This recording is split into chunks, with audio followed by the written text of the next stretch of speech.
Welcome to Pitlane News. I'm here at the NEC on the Wolverhampton University stand, and I'm with, well, driver of the series, champions of the series, Shane, and your co-driver, Jess. No, so Jess is not here today. No, she is about. She's about. Yeah. But you won. So you're the champions this year. Yeah. How was the season? It was great. I mean, we didn't know what to expect really with the Zeo Prototype series at the start of the season. So for us, it was a bit of an experiment really. And coming from last year with the Praga Cup, it was a slightly different format. So we were sharing qualifying, but having a sprint race each, which worked well in the races because I think me and Jess were sort of ingrained with coming from single seaters. We were ingrained in that sort of sprint. Don't breathe and go, and that worked for her and me. But the qualifying hampered us a little bit because we were short quali. Right. We always ended up with maybe hampering our maybe 3 or 4 laps each, and that was it. That's all we had to go with, and that we knew we would probably qualify out of place. But anyway, that's something we planned with and done the best we could on cold tyres. When we first chat to you, I get lost now. Lockdown but I think it was as lockdown started when it was part of the GT. Yes. And it was great to see the faces of the Ferrari owners and the Lambo. They weren't happy at all, were they? No. To have this car, I think, lapping them, quite a few of them. Yeah, that's right. And we didn't get involved in the Brit car situation, but you were successful back then.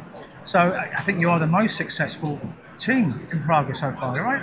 I think so. Yeah. I mean, I think coming from the Formula 3 that you can see out the top there. Yeah.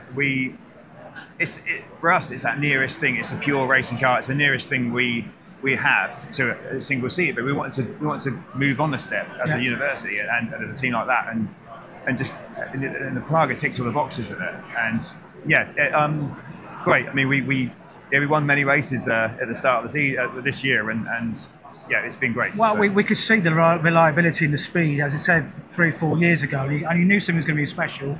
And obviously meeting the team and stuff, it's been a nice journey. And obviously the stats came through from the media team at the end of the year. It was almost like someone's made them all up. Yeah, tick, tick, tick, tick. What are your plans for this year? So this year we're going to carry on in Zeo Prototype. They've got an extra round as well. So I think as it moves on, I think Praga cars have just got more ingrained in the championship as well, which is great. And yeah, they've supported us all the way through really since day one, and with parts and things like that. So yeah, we continue with that. There's an extra round to do, which is great, an extra venue. So is that? Can we say where it is? I think I need to look through the calendar again. Overseas, isn't it? No, we're going to do an extra overseas. We're going to do this Sports Prototype Cup and drop into the sister series of Zeo, because we want to do a pure 2-driver event as well. Yeah. And so we're not sure who would be partnering me if anyone in Zeo. We're not sure yet. We will see. So again, it does lend itself to a single driver. Yeah. Depends how we want to look at that. But we're early days for that, so we'll see. Brilliant. Well, thank you, Shane Kelly. No problem. Wolverhampton University and the Praga. R1. It's amazing. Thanks, guys. Have a good show. Cheers, mate. Thank you.